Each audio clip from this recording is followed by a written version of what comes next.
welcome back to Valentra Tales. Wishing you a truly good day, filled with calm moments and gentle things ahead. And now, let's dive together into today's story. My husband openly flirted with his coworker right in front of me, and when I finally spoke up he shrugged and said, "If you can't handle it, walk away." So I did.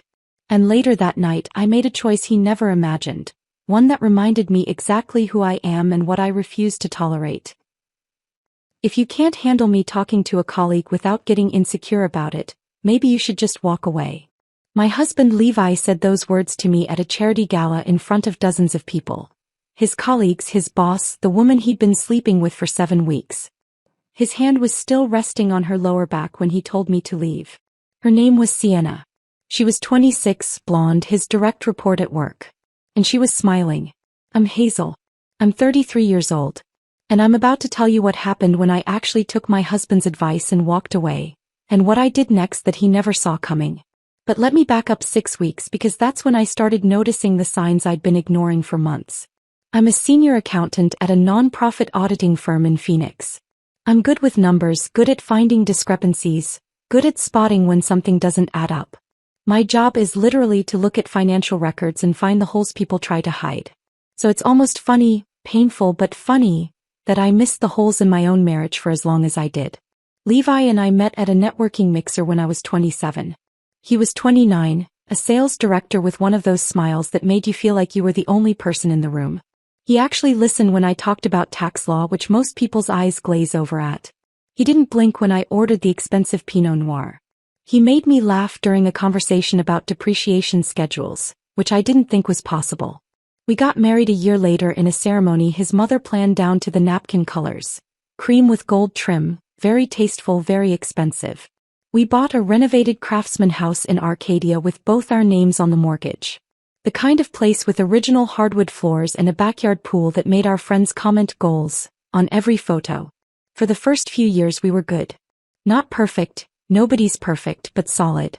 We packed each other's lunches. We split the remote without arguing. We had inside jokes and weekend routines and a life that felt like it was going somewhere.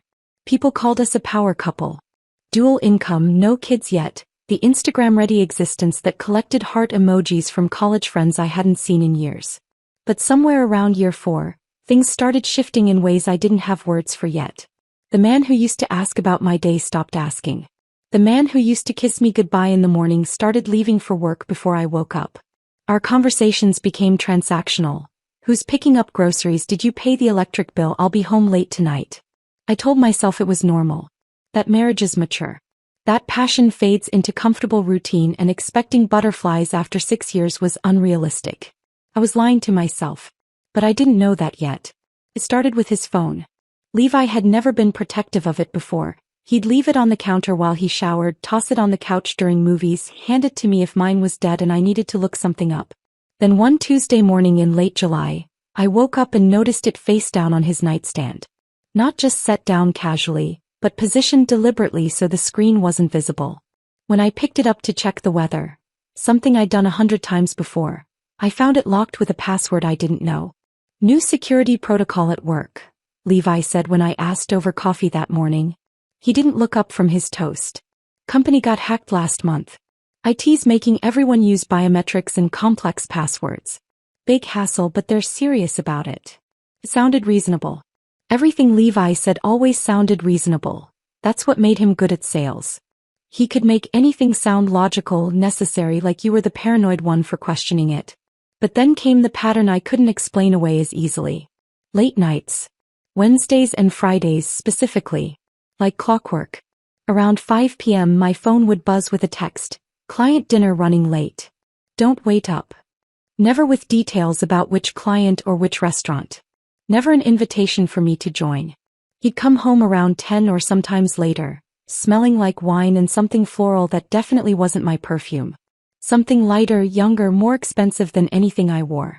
He'd go straight to the shower, claiming he felt grimy from the restaurant, from shaking hands all evening, from the cigarette smoke on the patio where deals supposedly got closed. I suggested joining him once. We were doing dishes after a quiet dinner at home, one of the few nights he'd actually been there, and I said it casually, "Maybe I could come to one of these client dinners sometime? It might be nice to meet the people you work with." He stopped scrubbing the pan he was holding. That's not really appropriate, Hazel. These are high-stakes prospects. They wouldn't appreciate a spouse tagging along. It would make things uncomfortable, kill the rapport I'm building. I'm good at talking to people. I do it at work all the time. It's different. Trust me on this. So I dropped it. But I didn't stop noticing things. Like the name that started appearing in our conversations with uncomfortable frequency. Sienna. He mentioned her casually at first. Sienna from marketing put together a solid campaign deck today. Or, Sienna had an interesting idea about the messaging. Normal work stuff. Colleagues talk about colleagues. I talk about people from my office all the time. But by early August her name was showing up multiple times a day. Sienna thinks we should target younger donors. Sienna's idea for the presentation got approved by the executive team. Sienna's really sharp, actually you'd probably like her. I started counting after the third day of this. 19 mentions in 4 days. 19 times my husband said another woman's name with a brightness in his voice that he didn't use when he talked about me anymore. 19 times I felt something twist in my chest that I tried to ignore. The way his face changed when his phone lit up with notifications. How he'd be staring at the screen with this small, private smile. The kind of smile people get when they're texting someone who makes them happy, then quickly lock it the second I walked into the room. How he started angling his body away from me when he typed, physically shielding whatever conversation he was having. One night I walked into the living room and found him on the couch with his phone, grinning at something. When he heard my footsteps he jumped slightly and locked the screen so fast he almost dropped it. "Who are you texting?" I asked, trying to keep my voice light. "Just Marcus from work. He sent a funny meme about the boss." "Can I see it?" His expression shifted. "Why?" "Because I want to see what made you smile like that. I haven't seen you smile like that in months." "Hazel, it's just a stupid meme. Why are you making this weird?" And there it was again. I was the one making things weird. Not his secrecy. Not the password-protected phone or the late nights or the name he mentioned more than mine. Me for noticing. Me for asking questions. Me for wanting to see what made my husband happier than I apparently did anymore. I tried asking about Sienna directly once.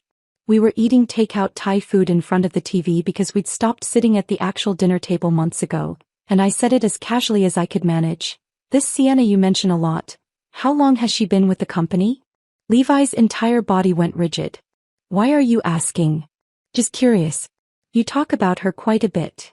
"She's a colleague, Hazel. A coworker. Why do you have to interrogate me about every person I mention from work?" "I'm not interrogating. I'm asking a simple question." "It doesn't feel simple. It feels like you're keeping tabs on me, like you don't trust me. That's not healthy." My face got hot. "I do trust you. I'm just trying to understand why you mention one specific coworker 19 times in 4 days." His fork clattered against his plate. "Are you seriously counting how many times I mention people? Hazel, that's not normal. That's controlling." And just like that I was the problem. Not his obvious infatuation with someone else. Not the lies about where he was spending his evenings. Not the hotel receipt I'd found 2 weeks earlier tucked in his gray suit pocket. Kimpton Hotel, Old Town, Scottsdale, $385, checked out at 11:47 p.m. on a night he claimed he was at a client dinner. Me. I was the problem for noticing. For counting. For making everything weird. So I stopped asking. But I didn't stop paying attention. 3 weeks before the gala. 3 weeks before everything exploded in that hotel ballroom. Levi came home actually energized for the first time in months. He found me in the kitchen making dinner and said, "So the Children's Hospital fundraiser is coming up. It's at the Phoenician this year." I looked up from chopping vegetables. "Okay. I think we should both go. It's a great networking opportunity and your firm sponsors it too, right? You could write it off as a business expense." I stopped chopping. Levi had been to this fundraiser twice before in previous years. Both times he'd complained, too formal, too boring, too many speeches from donors who loved hearing themselves talk. Both times he'd gone alone, said it wasn't worth me taking the night off. And now suddenly he wanted me there. I should have seen it. The red flag waving directly in my face. But I was so desperate for any sign that he still wanted me around, that I still mattered to him, that our marriage wasn't completely dead. I ignored every instinct screaming that something was wrong. "Yeah," I said, trying not to sound too eager. "Yeah, that sounds nice. We haven't been to something like that together in a while. Exactly. It'll be good for us. I went shopping for a new dress that weekend. Jade green, fitted, elegant. The kind of dress that used to make Levi stop whatever he was doing and tell me I looked beautiful. I got my hair done at a salon I couldn't really afford. I bought new heels that pinched my toes but made my legs look good. I convinced myself that maybe this event would be the reset we needed. The night we'd reconnect and remember why we got married in the first place. I was so painfully, desperately wrong. But I didn't know that yet. Not while I was getting ready. Not while I was driving to the Phoenician separately because Levi said he had to stop by the office first. Not while I was standing in that elegant ballroom thinking maybe tonight would be different. I didn't know yet that the fundraiser wasn't going to save my marriage. It was going to be the night I finally stopped lying to myself about what my husband had become. The night he'd tell me to walk away in front of everyone we knew. And the night I'd start planning exactly how to make him regret it. The Friday of the gala arrived faster than I was ready for. I spent the afternoon getting ready with an anxious energy I couldn't quite name, telling myself it was excitement, that tonight would be good for us, that maybe Levi's invitation meant he was trying. He came home around 5 to change. I was already in my jade green dress, hair styled in loose waves that had taken the salon an hour to perfect.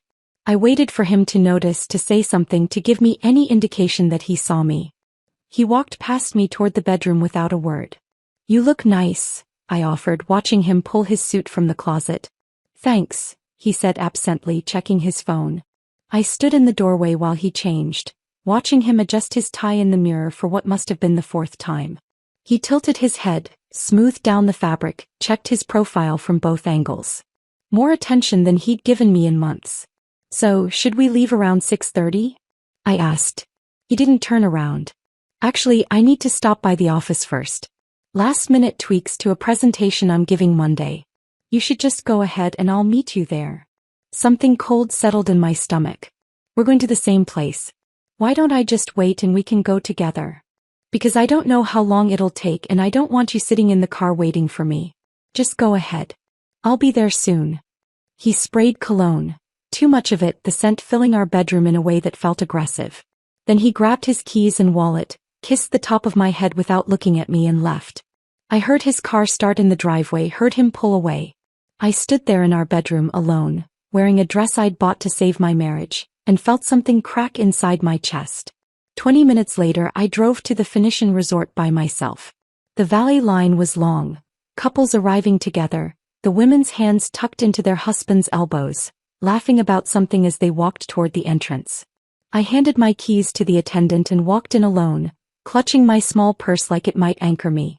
The ballroom was stunning in that expensive neutral way that rich people call elegant.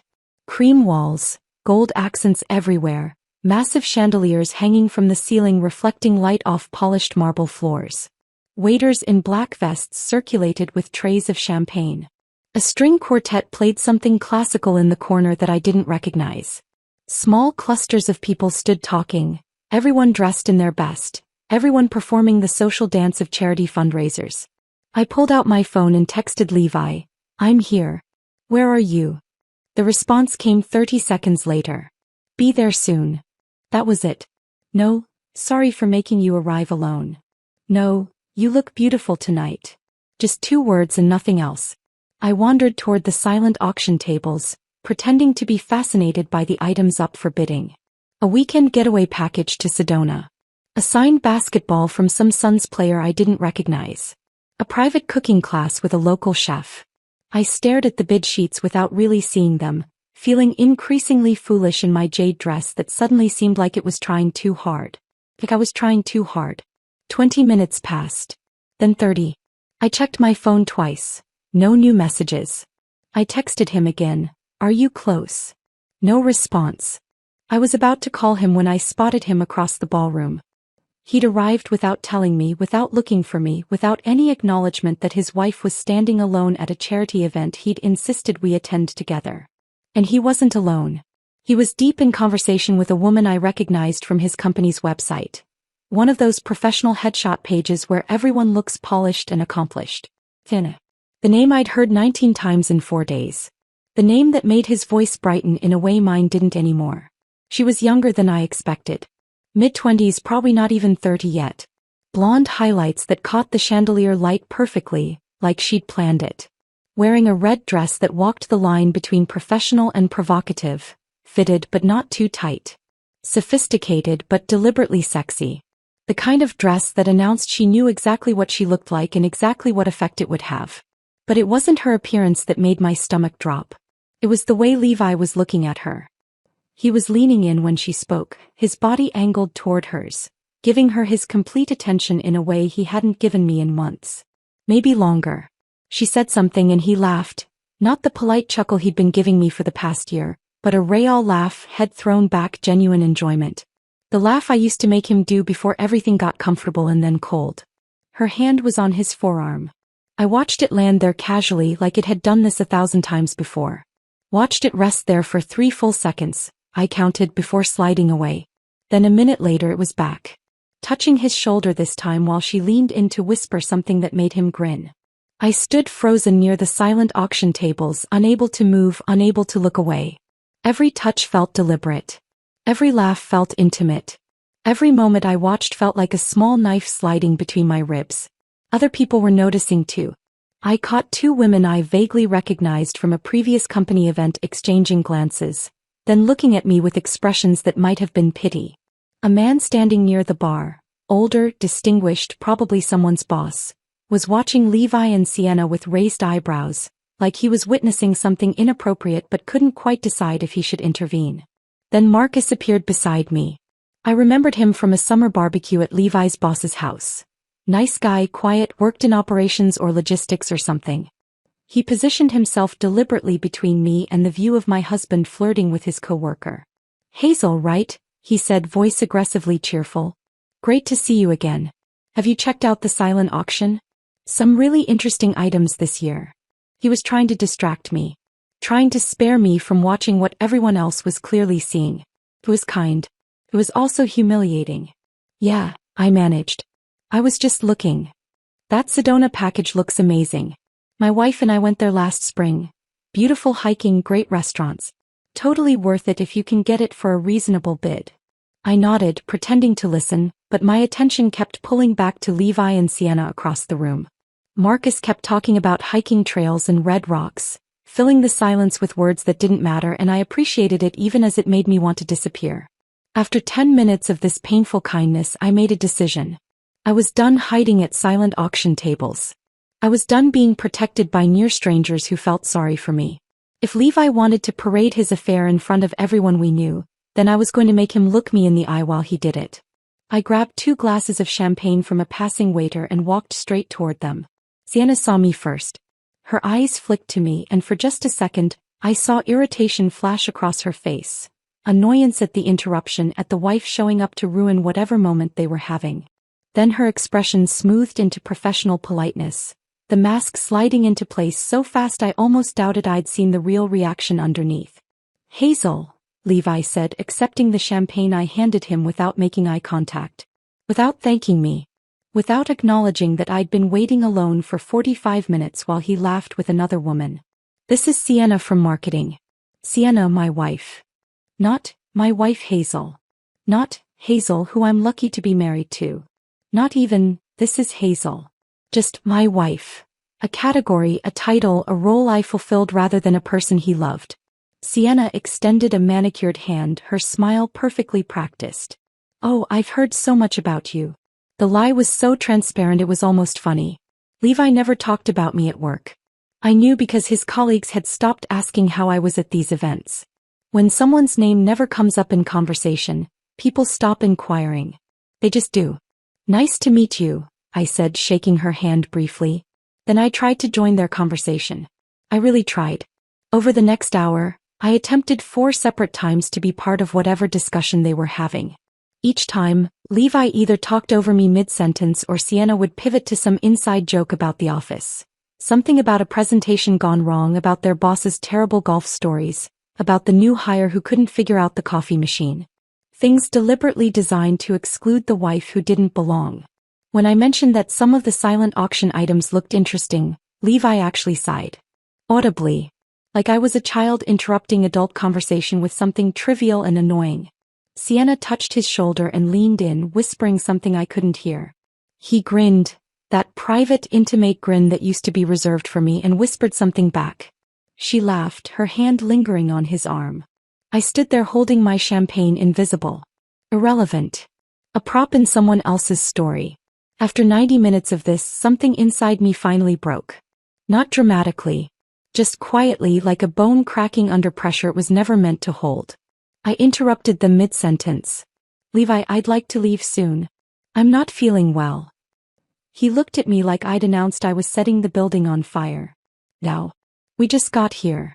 We've been here almost 2 hours. Sienna glanced between us, her expression carefully neutral, but I saw the satisfaction underneath. She was enjoying this. Watching me beg my husband to leave, watching him choose her attention over my comfort, watching me lose in real time. We've been here almost 2 hours, I repeated quietly. Levi's jaw tightened. He leaned closer, lowering his voice, but not enough. Marcus was still nearby. That couple by the bar was definitely listening. Look, if you can't handle me talking to a colleague without getting insecure about it, maybe you should just walk away. The words landed like a slap. Even Sienna's eyes widened slightly, surprised by the cruelty maybe, or just surprised he'd said it out loud. The couple by the bar suddenly became fascinated by their phones. Marcus's expression shifted from uncomfortable to shocked. And I just stood there, staring at this stranger wearing my husband's face, holding a champagne glass in a jade green dress I'd bought to save a marriage that was already dead. You know what? I said, setting my glass down on a nearby table with exaggerated care. You're absolutely right. Then I turned and walked straight toward the exit. I walked through the marble lobby without looking back. Past the registration desk where elegant people checked in for weekend getaways. Past the valet stand where attendants in burgundy vests called out ticket numbers. Straight to the self-park garage where my car sat under fluorescent lights that made everything look pale and institutional. My hands were shaking when I unlocked the door. I sat behind the wheel for a full minute before starting the engine, just breathing, trying to process what had just happened. Levi had told me to walk away. In front of his colleagues. In front of his boss. In front of the woman he'd been sleeping with. And I'd actually done it. The drive home took 20 minutes. I didn't turn on music. Didn't turn on the radio. Just drove in complete silence. Nothing but the sound of my own breathing and the hum of tires on pavement, the occasional traffic light clicking from red to green in the empty Friday night streets. The house was dark when I pulled into the driveway. All the lights off, exactly how I'd left them hours ago when I thought I was going to a charity gala that might save my marriage. I sat in the car for 5 minutes staring at the front door, knowing that once I walked through it something fundamental would shift. That I'd be entering a different house than the one I'd left. Or maybe I'd be a different person. Maybe both. Inside, I didn't turn on the overhead lights. Just the small lamp in the kitchen that cast everything in warm yellow tones that felt wrong for the moment. I opened the wine fridge, the expensive one Levi had insisted we needed, the one that held bottles we were supposedly saving for special occasions, and pulled out the Cabernet we'd been keeping for our anniversary in October. $180 bottle. Anniversary gift from his parents 2 years ago that we'd never opened because we were waiting for the right moment. This felt like the right moment. I poured myself a very large glass and sat down at the kitchen island. My phone was on the counter, buzzing constantly. I ignored it for the first 10 minutes, just sipping wine and staring at the backsplash tile we'd picked out together 3 years ago. Levi had wanted white subway tile. I'd wanted something with more character. We'd compromised on a pale blue mosaic that now just looked sad in the dim lighting. Finally, I picked up my phone. 32 messages. All from Levi. I read them in order, watching the progression like a predictable script. What was that? You embarrassed me in front of my boss. People are asking where you went. Everyone's staring at me. Hazel, answer your phone. This is ridiculous. We need to talk about this like adults. Fine.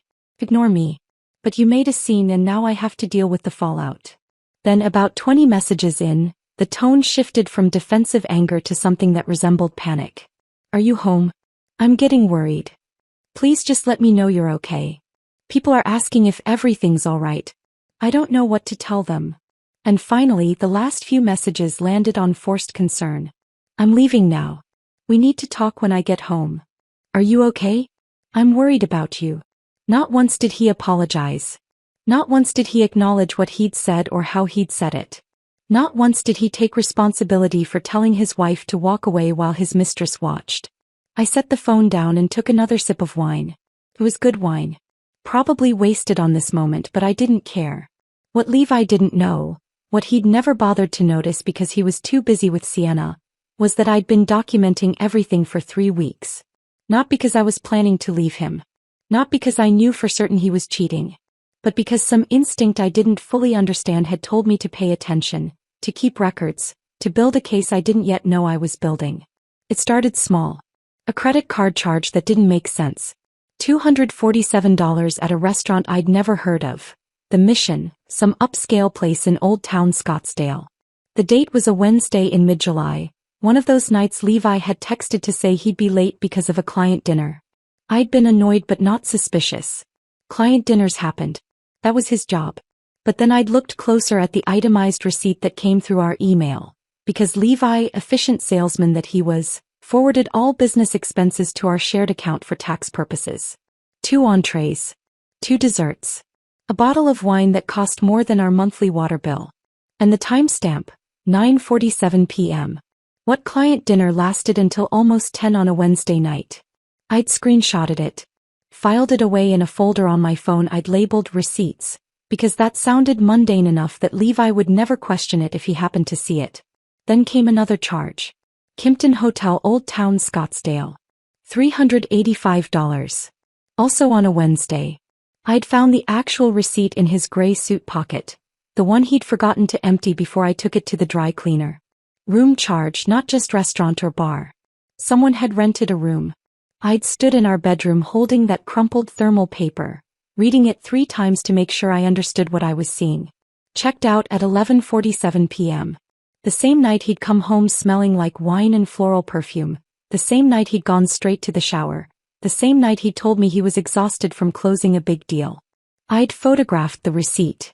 Added it to the folder. Then I'd started checking our shared cloud storage.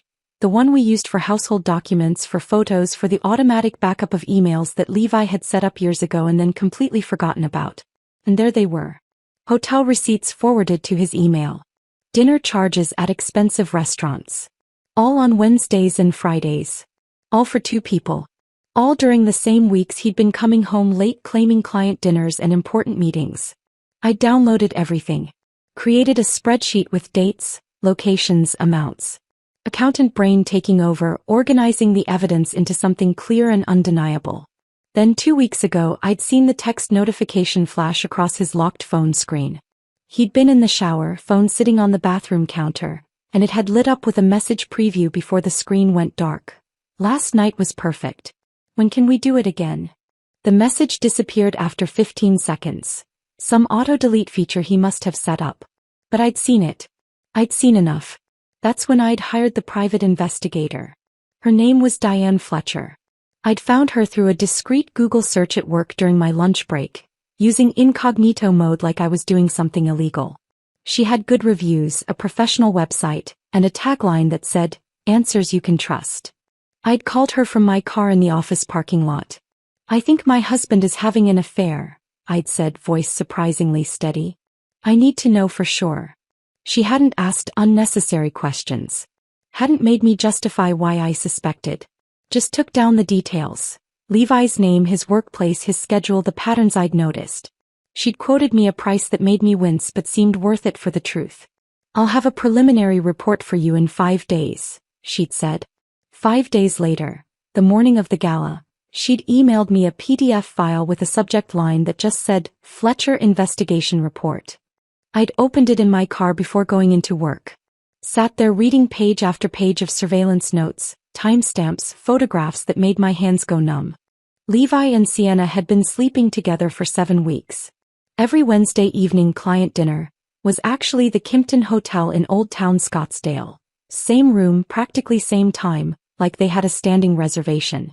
Every Friday late meeting was drinks at her apartment in Tempe, a small complex off Rural Road where Diane had photographed them entering together at 7 p.m. and not leaving until past midnight. There were photos of them at restaurants. Photos of them in hotel parking garages.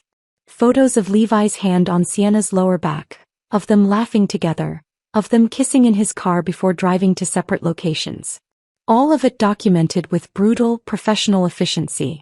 I'd closed the PDF and sat in my car staring at the office building in front of me, unable to move. Unable to process. Unable to do anything except acknowledge that the marriage I'd been trying to save was already over. Had been over for weeks. Maybe months. Maybe longer than I wanted to admit. But I hadn't confronted him. Something told me to wait. To keep the evidence close. To be strategic instead of emotional.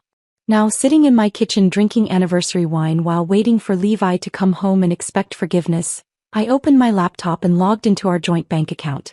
Balance: $63,087. Money we'd been saving for years. For a down payment on a bigger house. For the kids Levi said he wanted in a few years when we're more established. For a future that I now understood was never going to happen. Not with me anyway. I opened a new browser tab and navigated to a different bank's website. One Levi didn't use. One he didn't even know I'd opened an account with 3 days ago, right after hiring Diane. Then I started transferring money. Not all of it. That would be too obvious, too easy for him to fight in court. Just careful amounts that wouldn't trigger alerts or raise immediate red flags. $3,000 on Monday. $2,500 on Thursday. $4,000 the following Tuesday. Over 2 weeks I'd quietly moved $38,000 into my personal account. Documented every transfer with screenshots. Kept digital receipts. Made sure everything was trackable and legal and defensible if anyone questioned it. I wasn't stealing. This was community property. Arizona was a no-fault divorce state, which meant everything got split 50-50 anyway. I was just making sure that when the inevitable happened, when Levi decided to leave me for Sienna, or when I finally worked up the courage to leave him, I wouldn't be left with nothing while he emptied our accounts out of spite or strategy. I'd made copies of everything else too. Mortgage documents showing I'd been making 80% of the payments for the past 2 years, even though Levi's ego would never let him admit his sales commissions had been declining. Car titles. Investment statements. His life insurance policy that still listed me as sole beneficiary. Something I was absolutely not telling him about until the divorce was final. I'd stored everything in a folder at my office. Physical copies in a locked drawer. Digital copies on a flash drive I kept in my purse. Away from the house. Away from Levi's ability to access or destroy them. 3 days before the gala, I'd consulted with divorce attorneys. Not 1, 3. I wanted to understand my options, wanted to hear different perspectives, wanted to know exactly what I was walking into if this marriage ended. The third attorney I met with was a woman named Rebecca Fontaine. She had an office in downtown Phoenix with a view of the mountains, a reputation for being ruthless in court, and a direct way of talking that I appreciated. "How long have you known about the affair?" she'd asked. 3 weeks of proof. Months of suspicion. "Do you have documentation?" I'd shown her everything. The receipts, the photos, the private investigator's report. She'd leaned back in her chair and said something I'd never forget. "The person who files first controls the narrative. The person who's prepared wins." I'd hired her on the spot. She'd drafted divorce papers that afternoon but hadn't filed them yet. I'd told her I needed one more piece of evidence. Something undeniable that would prevent Levi from spinning this as my paranoia or insecurity. Something public enough that he couldn't gaslight me later. Those papers were sitting in my car trunk right now. Ready to file. Waiting. I heard Levi's car pull into the driveway. Heard the engine cut off. Heard the door slam. I took another sip of wine and waited. The front door opened with exaggerated quietness. The kind of careful silence someone uses when they're trying not to wake a sleeping person, even though every light in the house was still on. Levi's footsteps moved through the entryway, hesitated in the hallway, then continued toward the kitchen where he knew I'd be waiting. He stopped in the doorway when he saw me.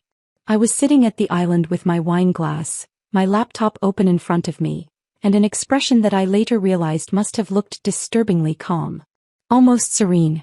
Like I'd already made decisions he didn't know about yet. "Hey," he said carefully, voice soft, testing the temperature of the room. "You okay?" I took a sip of wine before answering.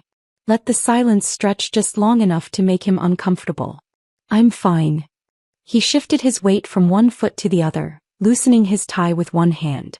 "Look, about earlier, that got out of hand. I was stressed about work, the presentation on Monday, and I took it out on you. I shouldn't have said what I said. It wasn't an apology. It was blame shifting wrapped in apologetic language. Responsibility deflected onto work stress and circumstances instead of choices he'd made. I'd heard him use this exact tactic with difficult clients. Acknowledge the problem without actually accepting fault. Make it about external factors. Position yourself as the reasonable one trying to move forward. You told me to walk away if I couldn't handle watching you flirt with another woman, I said, voice even. So I did. What's the problem? His face flushed. I wasn't flirting. Jesus, Hazel, I was networking. That's literally my job. That's how business works. If you can't understand the difference between professional relationship building and... I set my wine glass down with deliberate precision, the sound of it against the granite louder than it needed to be. I understand perfectly. You spent 2 hours with your hands on another woman. You introduced me as my wife, like I was furniture. You ignored me every time I tried to join the conversation. Then when I said I wanted to leave, you told me to walk away. Very clear communication, Levi. Crystal clear. You're twisting this. Am I? Because Marcus looked pretty uncomfortable watching you. That couple near the bar definitely noticed. I'm pretty sure Sienna's perfume is still on your jacket. His jaw tightened and I watched him shift tactics in real time, from defensive to offensive, from apologizing to attacking. It was almost predictable. You know what your problem is? He said, crossing his arms. You don't trust me. You never have. Healthy marriages require trust, Hazel. They require giving your partner the benefit of the doubt instead of jumping to the worst possible conclusion every time they talk to a colleague. I almost laughed. The audacity of him standing in our kitchen, smelling like another woman's perfume, lecturing me about trust while I had hotel receipts and surveillance photos documenting his affair. It was almost funny in how absurd it was. Trust is earned, not demanded, I said quietly. So you don't trust me? The question hung between us like smoke in still air.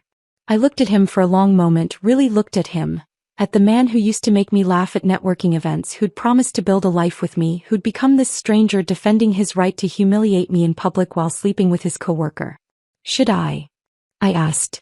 His mouth opened, closed, opened again. Nothing came out. He stood there searching for words that would make this my fault, that would turn my reasonable question into evidence of my unreasonable behavior. But for once he had nothing.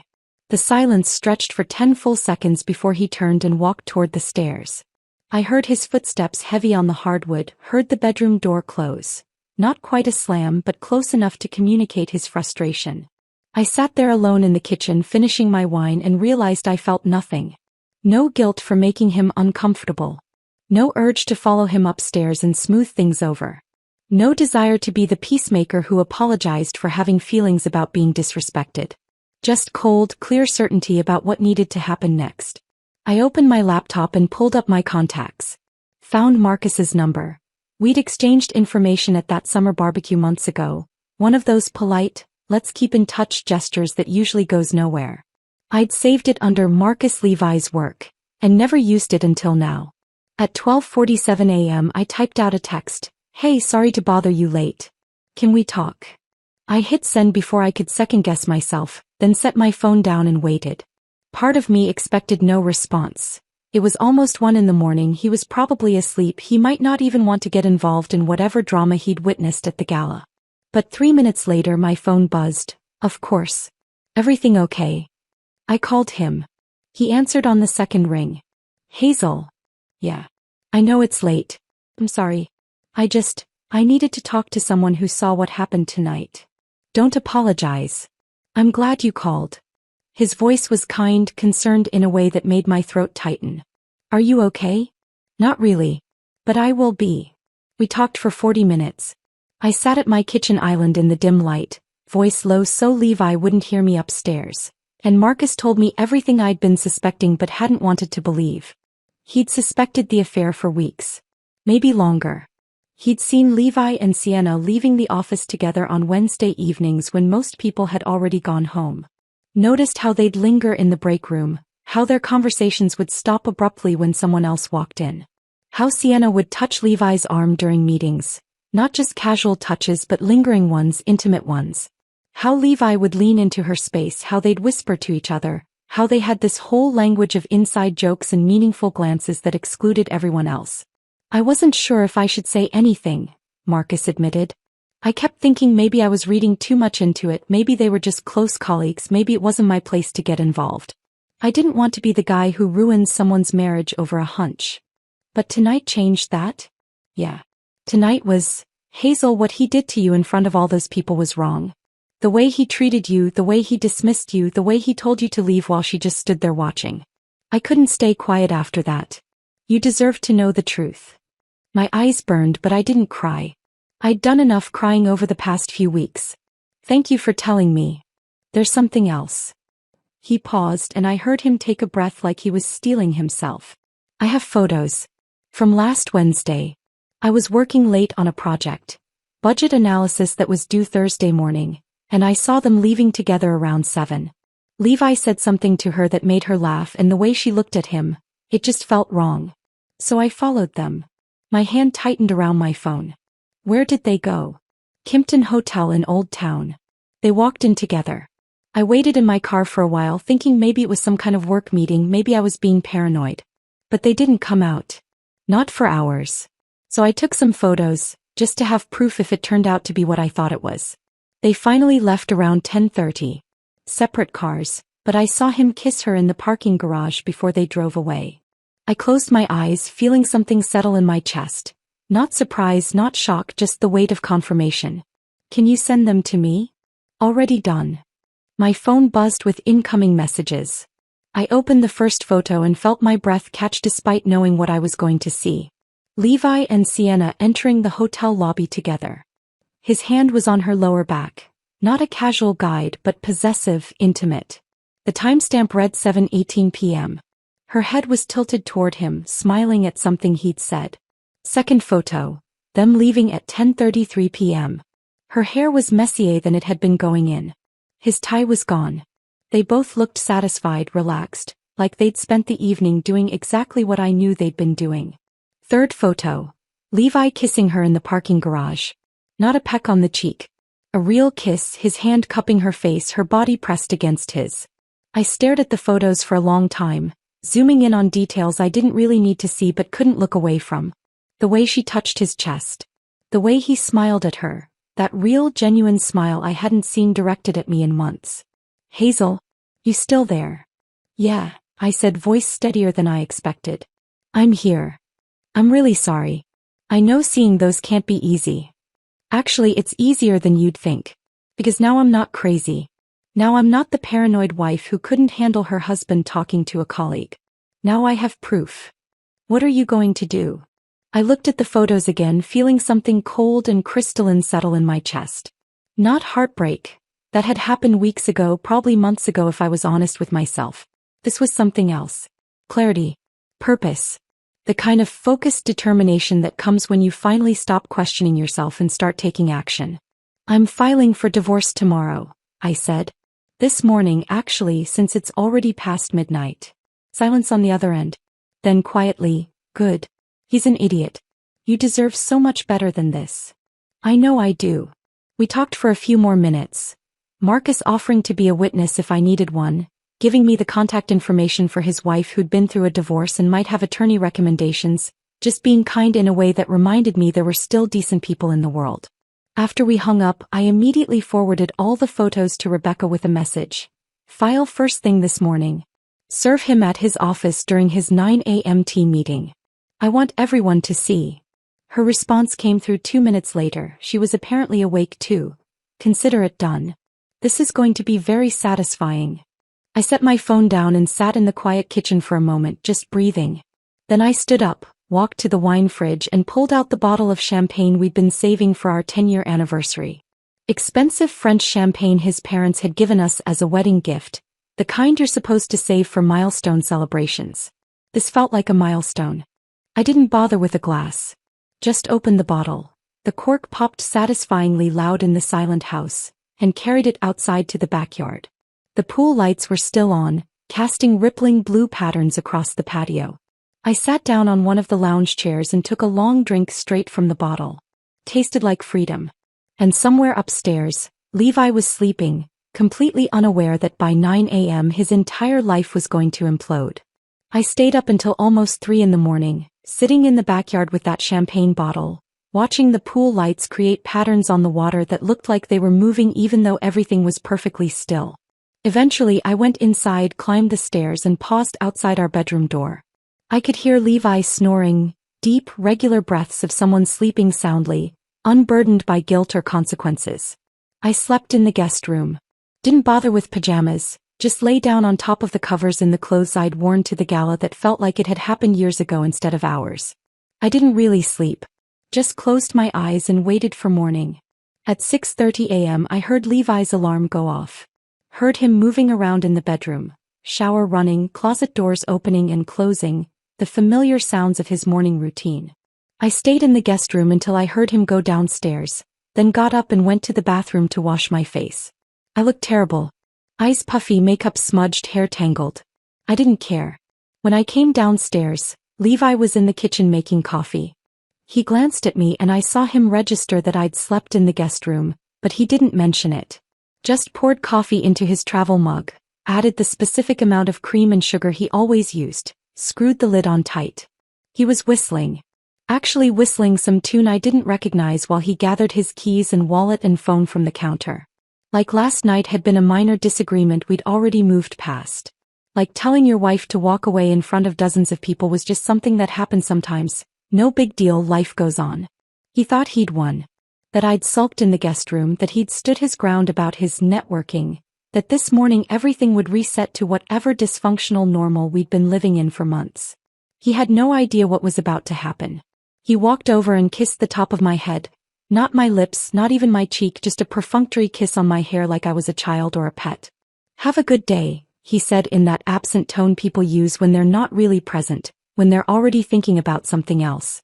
"You too," I said quietly.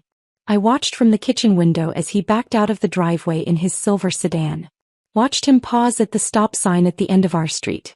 Watched his car disappear around the corner, heading toward his office where, in exactly 90 minutes, his entire world would implode in the most public way possible. I felt nothing. No guilt. No second thoughts. No last-minute urge to call Rebecca and tell her to hold off, to give him one more chance, to handle this privately instead of destroying him professionally. Just cold, clear certainty that this was exactly what needed to happen. I poured myself a fresh cup of coffee, not the cheap stuff Levi bought, but the expensive beans I'd been hiding in the back of the pantry, the ones I only used when he wasn't home because he'd complain about the cost. Made it in the French press he never used because he said it took too long. Added real cream instead of the artificial creamer he preferred. Then I sat down at the kitchen table with my phone and waited. At 9:03 a.m. Rebecca texted, "Process server just arrived. Heading into the building now." My heart was racing despite the calm I'd been feeling. This was it. The moment everything became real and irreversible. At 9:17 a.m., papers delivered. I stared at those two words for a long moment, imagining the scene. The conference room where Levi held his Monday morning team meetings. 12 colleagues sitting around the table. Sienna probably there too, sitting close to him, maybe still exchanging those meaningful glances they thought nobody noticed. The process server walking in asking Levi Garrison, in front of everyone. Handing him the manila envelope. Everyone watching. At 9:21 a.m. a longer message came through. Your husband asked the server if this was a joke. Server said no, these are official divorce papers. According to my contact who works in that building, his face went completely white. Sienna left the conference room immediately. Practically ran out. His boss pulled him into her office. Half the office saw the whole thing. Stun Hazel. You made your statement. I read the message 3 times trying to feel something. Satisfaction maybe. Victory. Dad, I just felt tired. Relieved. Like I'd been holding my breath for weeks and could finally exhale. My phone started ringing at 9:28 a.m. Levi's name lit up the screen, his contact photo from our wedding day staring back at me. Him in his tuxedo, smiling that genuine smile he used to have before everything got complicated. Before Sienna. Before the lies. I sent it to voicemail. It rang again 30 seconds later. Voicemail. Voicemail. By 10:30 a.m. I had 17 missed calls. I made myself another cup of coffee, carried it out to the back patio where the morning sun was already making everything hot and bright, and listened to the voicemails in order. First message, timestamp 9:29 a.m. What the hell did you do? Call me back. Now. His voice was tight with shock and anger, barely controlled. I could hear other voices in the background. People talking, probably colleagues asking what was going on. Second message, 9:35 a.m. Hazel, everyone saw that. A process server walked into my team meeting, and handed me divorce papers in front of Sienna, my boss, 12 colleagues. What were you thinking? You can't just, call me back. We need to talk about this. Panic was creeping into his voice now. The anger was still there, but underneath it was something closer to fear. Third message, 9:52 a.m. People are asking me questions I can't answer. My boss wants to meet with me in 10 minutes. This is insane, Hazel. This is not how adults handle marriage problems. We can work through this like rational people. Please call me. The anger was fading, replaced by desperation. He was starting to realize this wasn't a dramatic gesture he could talk me down from. This was real. By the fifth message he was begging, please just talk to me. I know you're upset about last night. I shouldn't have said what I said. I was wrong. But you're destroying my career, my reputation, everything I've built. Please just call me back so we can figure this out. By the 10th message he'd shifted to manipulation. I know you're upset, but this is too far. You're acting crazy. You're making decisions out of emotion instead of logic. You're going to regret this when you calm down. We can fix this, but not if you keep acting like this. Call me. I deleted all of them without responding. Didn't feel angry listening to him spiral. Didn't feel vindicated. Just felt distant, like I was listening to messages meant for someone else. At 10:45 a.m. I sent him one text. Just one. You told me to walk away. I did. Papers are filed. Don't come home tonight. Locks are being changed. Then I blocked his number. The finality of it was almost peaceful. Like closing a door that had been banging in the wind for months. But I wasn't done yet. What Levi didn't know, what nobody except Rebecca and Marcus knew, was that while he'd been sleeping soundly last night, I'd also been compiling a detailed file about the affair. Not just for the divorce, but for his company's HR department. The file included everything. Marcus's photos of Levi and Sienna entering and leaving the Kimpton Hotel. Timestamps from hotel security footage that my private investigator Diane had somehow obtained. I didn't ask how, just paid her invoice. Credit card receipts for the room charges. A formal written complaint citing workplace ethics violations, specifically the company's strict anti-fraternization policy. I'd done my research.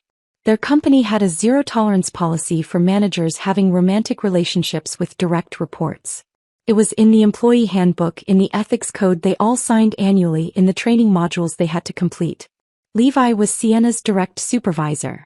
He approved her time off, her performance reviews, her raise requests. The affair wasn't just unprofessional, it was a terminable offense. I'd sent the entire file to HR at 3 a.m. marked urgent, with a cover letter explaining that I was the spouse of an employee engaged in an inappropriate relationship that violated company policy. By noon, Marcus texted, Levi just got called into H. Sienna too. Separately. The office is going absolutely insane. Nobody's getting any work done. Everyone's just standing around in clusters talking about it. By 2 p.m., security just escorted them both out of the building. Suspension pending investigation. Hazel, this is wild. I've never seen anything like this. By 4 p.m., official email just went out to the whole company. They're both being investigated for ethics violations. People are forwarding it to each other, talking in the break rooms. Your husband's career here is done. Even if they don't fire him, he'll never recover from this. I read the messages while sitting at my kitchen table, drinking iced tea, feeling absolutely nothing except a quiet sense that justice was finally catching up to people who'd thought they were clever enough to avoid consequences. At 6 p.m. Rebecca called instead of texting. Hazel, you need to see something. I'm forwarding a screenshot right now. My phone buzzed. I opened the image. It was a text exchange between Levi and Sienna. Apparently, Sienna had submitted it to HR as part of her defense, trying to prove she wasn't entirely at fault. Levi had written, "This is your fault. If you hadn't been so obvious at the gala, none of this would have happened. You touched me in front of everyone. You couldn't be subtle for one night. I'm done with you. Don't contact me again." So he was throwing her under the bus to save himself. Classic Levi. Always looking for someone else to blame. Always repositioning himself as the victim of circumstances beyond his control. Sienna's response was even better. I'm not the one who's married, Levi. You told me you were separated. You said your wife didn't understand you, that the divorce was already in progress, that you were just waiting to finalize paperwork. You lied to me. You used me. I'm talking to a lawyer about filing my own complaint against you for sexual harassment. They were turning on each other, burning down everything to try to save themselves. And neither of them had enough water to put out the fire. They're both finished, Rebecca said on the phone, satisfaction clear in her voice. The company can't keep either of them after this. Too much liability, too much drama, too much proof of policy violations. And the fact that they're now publicly blaming each other makes it even easier to terminate both of them. Good, I said simply. That evening I had a locksmith come to the house. He changed every lock, front door, back door, garage, side gate. Gave me 3 copies of each new key, removed the old locks entirely so Levi's keys would be completely useless. Then I systematically changed every password I had. Bank accounts, streaming services, cloud storage, social media, every digital thing that connected us. I removed his access, his ability to see what I was doing, his ability to interfere. I packed his clothes into garbage bags, not carefully folded, just stuffed in, and carried them out to the front porch. His suits, his casual clothes, his shoes, his toiletries from the bathroom. Everything that was his. I left them in a pile with a note written on the back of an old envelope. You can collect these by Sunday. After that, they're going to Goodwill. Then I went back inside my house, not our house anymore, my house, and locked the new locks behind me. The house felt different with the new locks. Safer somehow. Like I'd fortified something that had been vulnerable for too long. I spent the rest of that evening organizing, going through drawers and closets, removing anything that reminded me of Levi, creating piles of things to donate or throw away. I was in the middle of clearing out the hall closet when I heard a car pull into the driveway. 8 p.m. Right on schedule. I walked to the living room window and watched Levi get out of his car. He looked terrible. Shirt wrinkled, tie loosened, hair disheveled in a way that suggested he'd been running his hands through it all day. He walked toward the front door with his key already in hand, probably expecting one last chance to talk me down, to explain things, to negotiate his way back into the house and the marriage. I watched him insert the key. Watched him try to turn it. Watched the confusion cross his face when it didn't work. He tried again, jiggling the key, pushing harder against the door like maybe he just wasn't doing it right. Nothing. The lock had been changed. His key was useless. Then he started knocking. Light at first, almost polite. Hazel, open the door. I know you're in there. I let him knock for a full 5 minutes. Let him escalate from polite knocking to frustrated pounding to desperate hammering. Let him call my name progressively louder until a neighbor across the street came out onto their porch to see what the commotion was about. Then I walked to the door and opened it with the security chain still latched. Just a 4-inch gap between us. What are you doing here? I asked calmly. He looked shocked that I'd actually answered. What do you mean, what am I doing here? This is my house. I live here. Why doesn't my key work? Because I changed the locks. His face went from confused to angry in seconds. You can't do that. This is my house too. We own it together. Not anymore. My attorney filed for exclusive use of the property pending divorce proceedings. You're trespassing. Trespassing? Hazel, this is insane. You can't just... His voice was getting louder, more aggressive. Open this door. We need to talk about this like adults. There's nothing to talk about. You made your choices. I made mine. I made a mistake, okay? Is that what you want to hear? I made a mistake. But this... He gestured wildly at the chain-latched door, at the garbage bags of his clothes still sitting on the porch. This is too far. You're destroying everything over one mistake. I almost laughed. One mistake. You had an affair for 7 weeks. You lied to me every Wednesday and Friday for almost 2 months. You humiliated me at a public event. You told me to walk away. And now you want to call all of that one mistake. You're twisting. Your stuff is on the porch. Take it and leave. If you're not gone in 5 minutes, I'm calling the police. His face went from red to purple. You can't do this. This is my home too. I have rights. You had months to think about your rights when you were sleeping with Sienna. You chose her. Now grab your things and go. Hazel, please. I closed the door. Latched it. Walked away while he continued knocking and calling my name. Eventually, I heard him cursing, heard him dragging the garbage bags to his car, heard his trunk slam multiple times. Heard him sit in his car for another 20 minutes, probably trying to figure out where he was going to sleep, who he could call at 8 p.m. on a Monday night to ask for a couch to crash on. Finally, the engine started. He drove away. I looked out the window and watched his taillights disappear down the street, and I felt absolutely nothing. Over the next week, the destruction spread through Levi's life like wildfire, consuming everything in its path.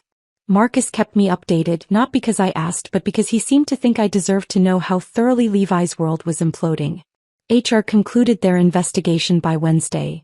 They didn't have much choice when presented with time-stamped photos, hotel records, and conflicting statements from both parties trying to blame each other.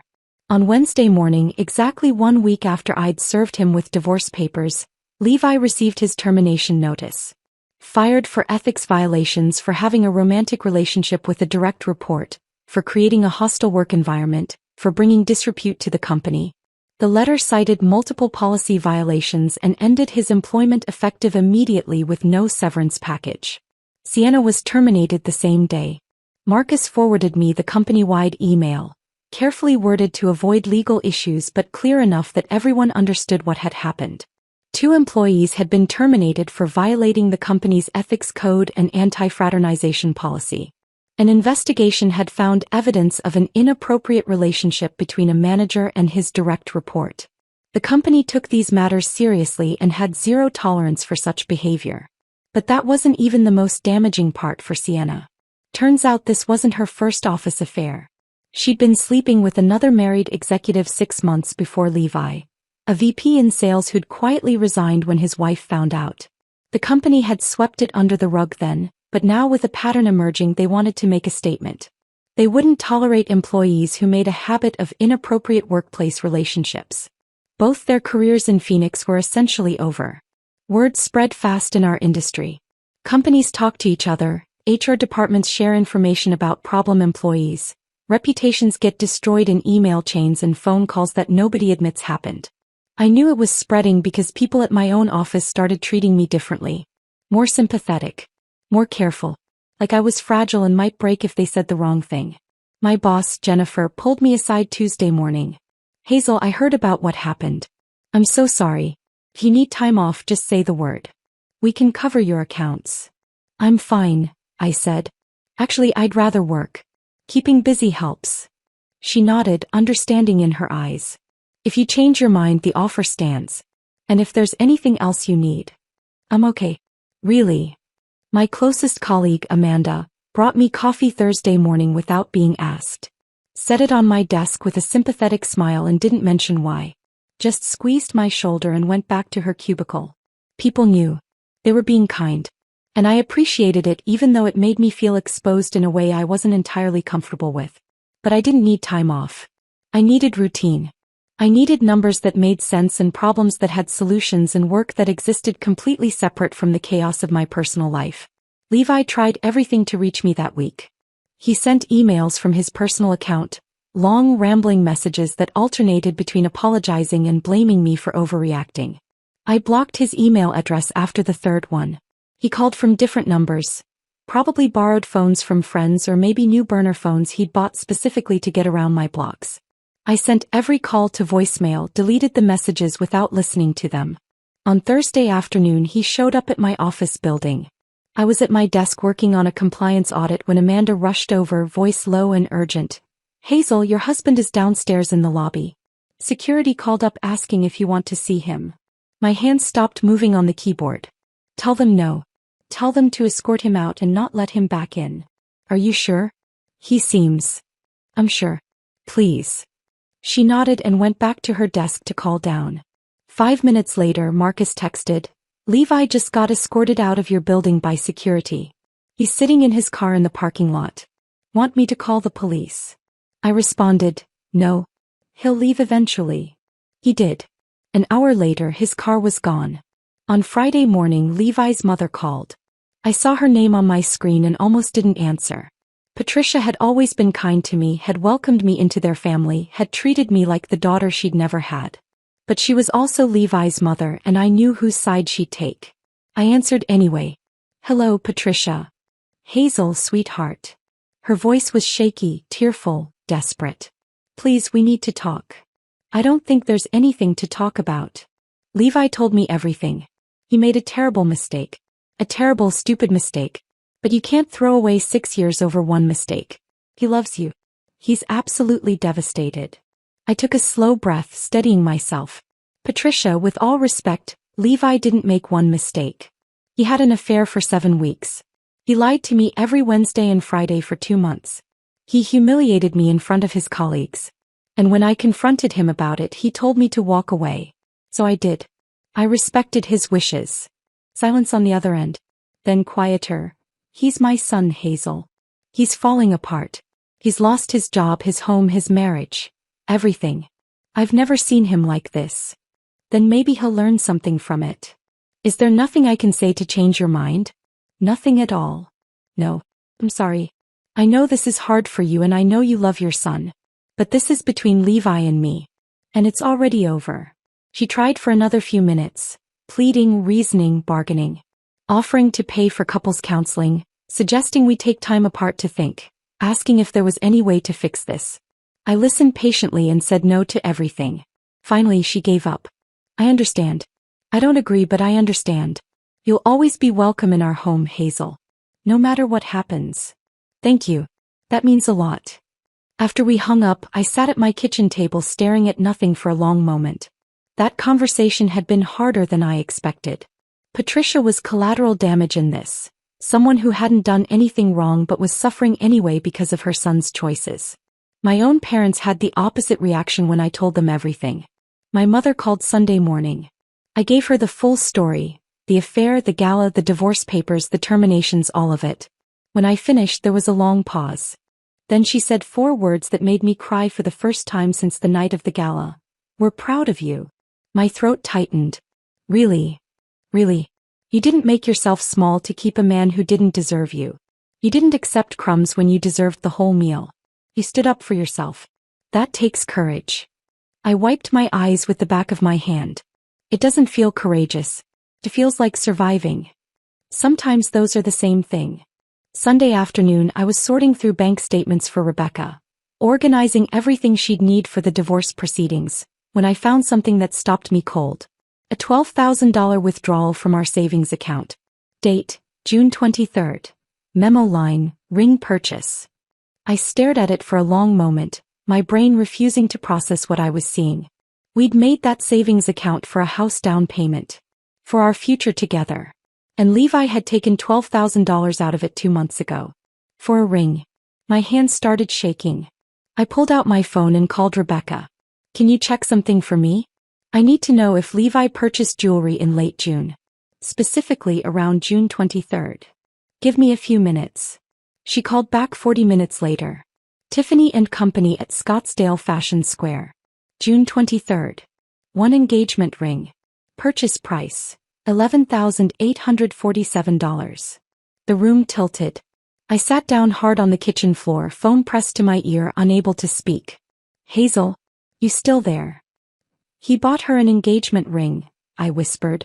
"With our money, while we were still married. He was planning to leave me for her. Forward me that bank statement. I'm adding this to the divorce filing. This is fraud, Hazel.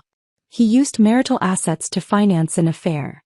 I hung up and sat on the kitchen floor for a long time, just breathing, just processing. Up until that moment, some small part of me had wondered if I was overreacting. If maybe the affair had been a stupid mistake, a momentary lapse, something that could have been forgiven if I'd been willing to work through it. But he'd bought her an engagement ring. He'd been planning a future with her. He'd been preparing to leave me, and he'd been too much of a coward to tell me. I wasn't overreacting. If anything, I'd been too patient. I stayed on that kitchen floor for a long time after hanging up with Rebecca. Just sitting there with my back against the cabinets, staring at the bank statement in my hands, trying to reconcile the man I'd married with the man who'd bought an engagement ring for his mistress using money we'd saved together for our future. Eventually I got up, forwarded the statement to Rebecca like she'd asked. Then I did what I'd been doing for weeks. I focused on moving forward. On building a life that didn't include Levi. The divorce proceedings moved faster than I expected.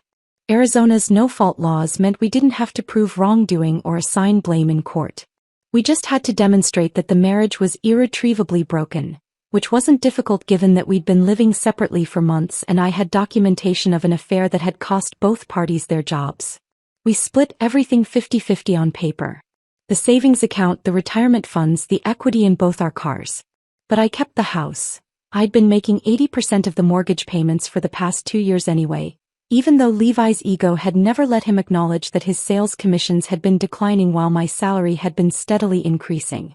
I kept the $38,000 I'd moved before filing. Rebecca argued successfully that I'd been protecting marital assets from being squandered, not hiding them. Levi didn't fight any of it. He signed the papers his attorney put in front of him, agreed to everything Rebecca proposed, seemed eager to just make it all go away as quickly as possible. 4 months after I'd served him at his office, the divorce was finalized. No drama, no contested hearings, no last-minute attempts to reconcile. Just a quiet Tuesday afternoon in a courtroom where a judge signed documents that officially ended 6 years of my life. I walked out of that courthouse alone, got in my car and drove home to a house that was finally, legally, completely mine.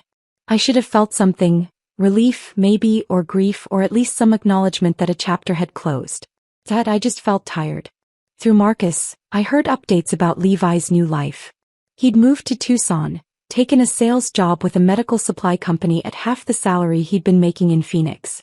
He was living in a 1-bedroom apartment near the university in a complex that Marcus described as functional but depressing. He'd gained weight. Let his appearance slide. Looked 10 years older than he had 6 months ago. Sienna had left Phoenix entirely. Moved back to Sacramento where her parents lived, was working retail at a Target while trying to rebuild a career that had been destroyed by scandal.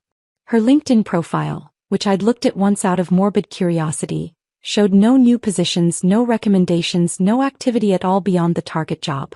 They'd both burned their lives down for a 3-month affair, and now they were living in the ashes separately. I thought I'd never see either of them again. I was wrong.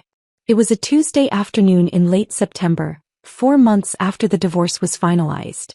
I'd stopped at a coffee shop in Scottsdale on my way home from work. One of those upscale places with reclaimed wood tables and Edison bulb lighting and a chalkboard menu that listed drinks I couldn't pronounce. I ordered my usual afternoon latte, stood at the pickup counter scrolling through work emails while I waited. Hazel. The voice came from behind me. Female. Kitten. Familiar in a way that made my stomach tighten even before I turned around. Tina. I almost didn't recognize her. She looked completely different from the confident, put-together woman I'd seen at the gala. Thinner. Not in a healthy way but in a way that suggested she'd lost weight from stress rather than intention. Dark circles under her eyes that makeup couldn't quite cover. Wearing jeans and a plain t-shirt that hung loose on her frame, blonde highlights grown out to reveal dark roots, hair pulled back in a messy ponytail. She looked like someone who'd been through something devastating. Which I supposed she had. "Can we talk?" she asked quietly. "Please." The coffee shop was busy. People working on laptops at every table, a line forming behind me at the counter, the hiss of the espresso machine and low murmur of conversation creating white noise that wasn't quite private but wasn't completely public either. I picked up my latte when the barista called my name. "We have nothing to talk about. Please. Just 5 minutes. I know I don't have any right to ask but..." Her voice cracked slightly. "Please." Against every instinct telling me to walk away, against my better judgment, against the part of me that knew this conversation couldn't possibly end well, I gestured toward a corner table. We sat. She wrapped both hands around her coffee cup like she was trying to warm herself, even though it was September in Arizona and still 95 degrees outside. "I wanted to apologize," she started. I almost laughed. "Almost. You're about 4 months too late." I know I am. But I needed to see you to tell you face to face that I'm sorry. For everything. Hey, you've said it. Are we done?" She flinched. "I need you to understand something. I didn't know he was lying. About being separated, about you not knowing about us, about the divorce being in progress. He told me you two had an arrangement. That the marriage was open. That you both dated other people and it wasn't a secret. I stared at her for a long moment. Part of me wanted to believe she was that naive, that she'd genuinely been fooled by Levi's lies. But I'd seen her at that gala. Seen the satisfaction in her eyes when Levi dismissed me. Seen how she touched him, performed intimacy with my husband right in front of me without a trace of guilt or uncertainty. You thought I didn't know? I said quietly. Even at the fundraiser when I was standing right there watching you touch him, when he told me to leave and you just stood there smiling, you thought I was okay with it? Her face crumbled. I thought he said you had an understanding. That you both had been living separate lives for years, that the marriage was over and everything but paperwork. He was so convincing, Hazel. He showed me texts that he said were from you agreeing to see other people. He had explanations for everything. He's a salesman, Sienna. Being convincing is literally his job. It's what he does for a living. He makes people believe things that benefit him. She started crying. Not dramatic sobbing, just quiet tears sliding down her face while she stared at her coffee cup. I know that now. But when you're in it, when someone's telling you exactly what you want to hear, it's hard to see the lies. I felt nothing watching her cry. No satisfaction, no anger, no sympathy. Just a hollow emptiness where stronger emotions probably should have been. I lost everything, she whispered. My job. My reputation. My apartment. I couldn't afford rent after getting fired and my roommate kicked me out because she didn't want the drama. I had to move back in with my parents in Sacramento. I'm 26 years old, sleeping in my childhood bedroom, working at Target because I can't get a reference from my last job. Every interview I go to, they Google my name and find out what happened. My career is over before it really started. I took a sip of my latte, letting the silence stretch. Then, you made your choices. You chose to sleep with a married man. Maybe he lied to you, I actually believe he probably did. But you still made that choice. And choices have consequences. I know. I'm not asking you to feel sorry for me. I'm trying to explain. You don't need to explain. I understand perfectly. You wanted something that belonged to someone else and you took it without caring who got hurt. The only difference between you and Levi is that he had more to lose. But you're both the same kind of selfish. She looked up at me, mascara smudged around her red eyes. I know I don't deserve your forgiveness. I know nothing I say will make this better. But I needed you to know that I'm sorry. For all of it. For believing him. For not asking more questions. For hurting you. I stood up, gathering my purse and coffee. Looked down at this woman who'd helped destroy my marriage and was now seeking some kind of absolution I had no intention of giving. Your apology doesn't change anything, I said. It doesn't give me back the marriage I thought I had. It doesn't erase the humiliation of watching my husband flirt with you in public while you smiled like you'd won something. And it definitely doesn't make me feel sorry for you. She looked up at me with those swollen eyes. What am I supposed to do now? Figure it out. The same way I did after your affair destroyed my marriage. The same way everyone does when they have to deal with the consequences of their choices. I walked toward the door, then stopped and turned back. One last thing she needed to hear. For what it's worth, Sienna, Levi would have done this to you eventually too. Men who cheat don't suddenly become faithful just because they've upgraded to a newer model. If you'd ended up together, you would have been me in 5 years. Sitting at home wondering why he's working late so often. Finding hotel receipts in his pockets, watching him flirt with the next young coworker. You didn't win anything. You just delayed your own heartbreak. Her face crumpled completely. I didn't wait to see if she'd respond. Just turned and walked out into the September heat, the automatic doors closing behind me, sealing off that conversation permanently. I got in my car and sat there for a moment, hands on the steering wheel, processing what had just happened. I'd thought seeing Sienna again would feel like something. Closure maybe, or vindication. Instead, it just felt like looking at wreckage from an accident that had happened months ago. Just damage that was already done, consequences that were already playing out, lives that were already changed beyond repair. 2 weeks later, Marcus texted me, "Thought you should know. Levi tried calling Sienna yesterday. She blocked his number." I smiled at that. They'd burned down their entire lives for each other, destroyed careers and reputations and relationships. Lost everything they'd built, and in the end they didn't even want each other. That felt like justice. Not the dramatic, satisfying kind. Just the quiet, inevitable kind where people who make selfish choices end up alone with the consequences. I drove home from that coffee shop thinking about Sienna sitting alone at that table, crying into coffee that had probably gone cold. Thinking about Levi in his Tucson apartment, trying to reach out to the woman who'd helped destroy his marriage only to find himself blocked. Thinking about how they'd both burned everything down for each other and ended up with nothing but ashes. And I realized I didn't feel sorry for either of them anymore. I didn't feel angry. I didn't feel anything except grateful that I'd gotten out when I did. 6 months after the divorce finalized, I made a decision that felt bigger than it probably was. I renovated the house. Not just redecorated, completely renovated. Stripped it down and rebuilt it into something that had nothing to do with Levi. I hired an interior designer named Maria Delgado who came recommended by Amanda from work. She was in her 50s, had an office in Old Town filled with fabric samples and paint swatches. And when I told her what I wanted, she understood immediately. I want to erase him from this space, I said during our first consultation. Every room reminds me of arguments we had about paint colors and furniture choices. I want it to feel like mine. She nodded like this wasn't the first time she'd heard this. Divorce renovation. I do 3 or 4 of these a year. Let's make this place yours. We started with the bedroom. Levi had insisted on what he called masculine minimalism. Gray walls, black furniture, no artwork, no color, no personality. Everything severe and cold and designed to look like a magazine spread instead of a place where people actually lived. Maria and I ripped it all out.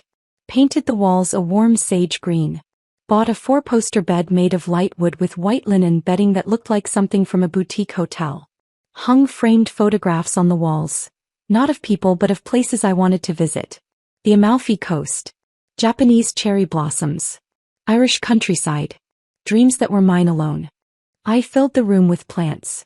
Pothos hanging from macrame holders. A fiddle leaf fig in the corner. Succulents on the windowsill.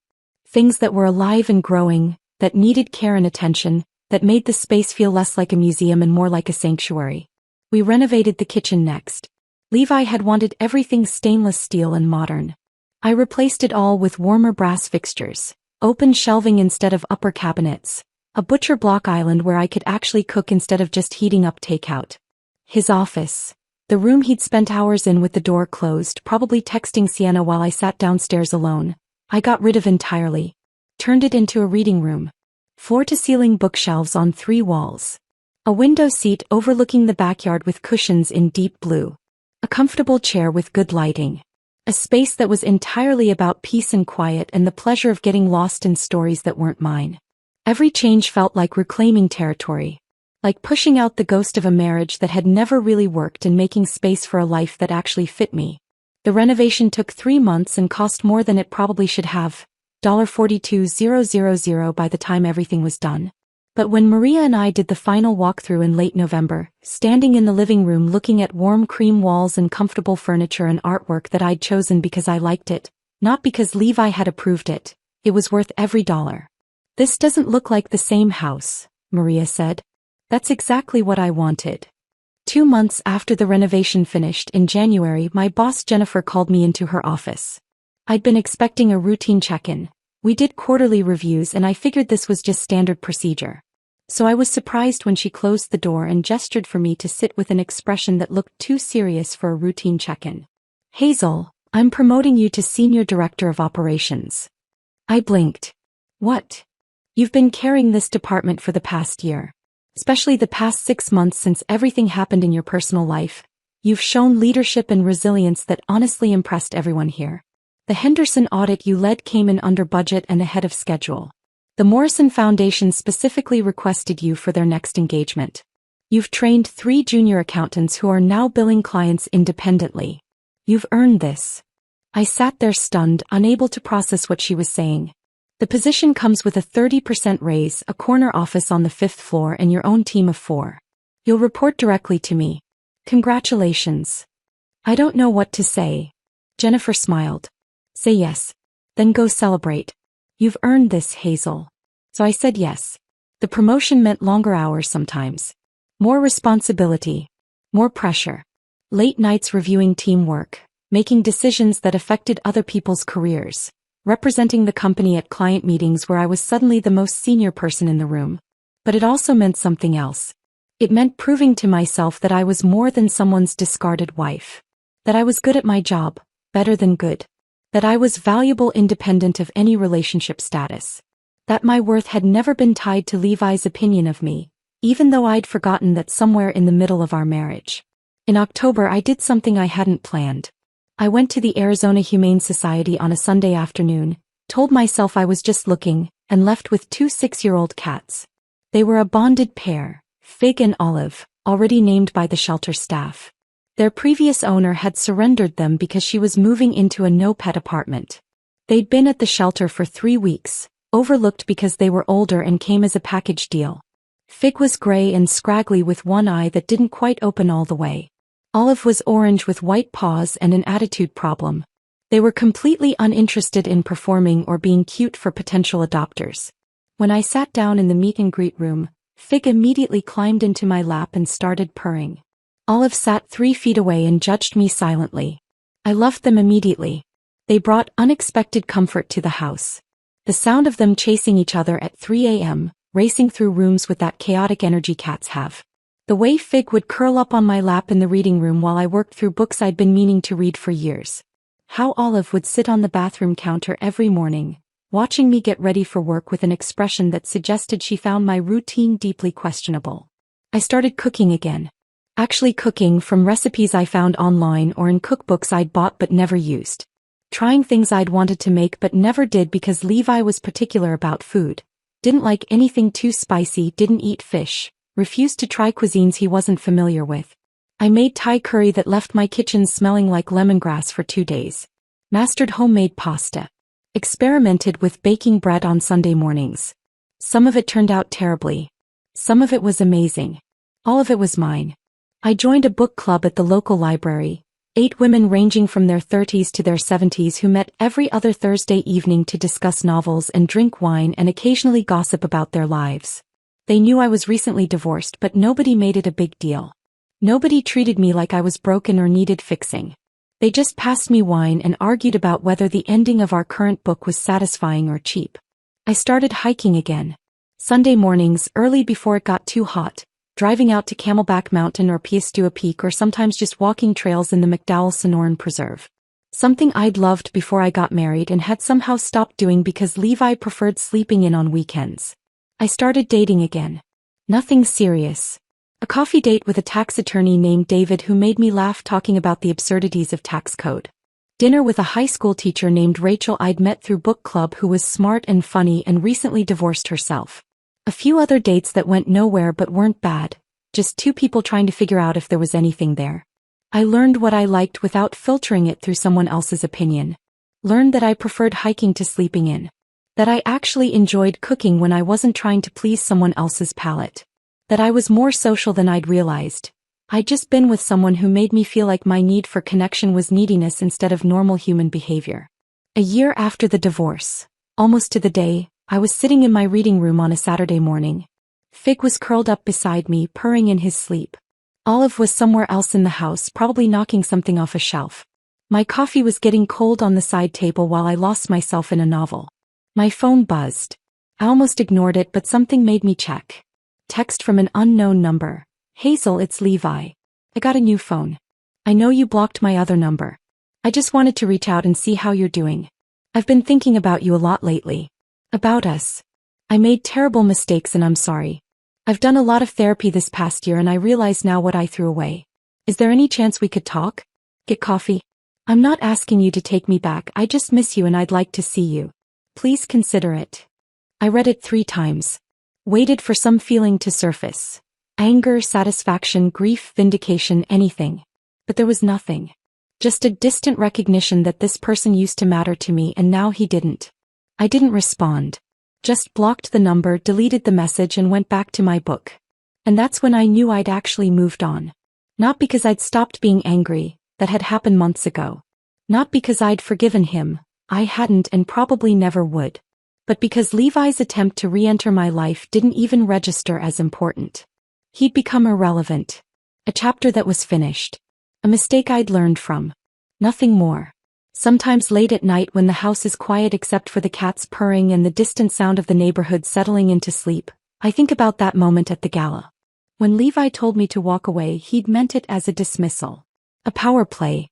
A way to put me in my place while he continued his affair in plain sight, while Sienna watched and smiled. He had no idea he was giving me permission to leave a marriage that had been dead for months. I just hadn't realized it yet. Walking away wasn't the punishment Levi thought he was delivering. It was the escape route I didn't know I needed. And in walking away, in actually doing what he'd told me to do, I found exactly who I was meant to be all along. Someone who refuses to tolerate disrespect. Who protects herself strategically.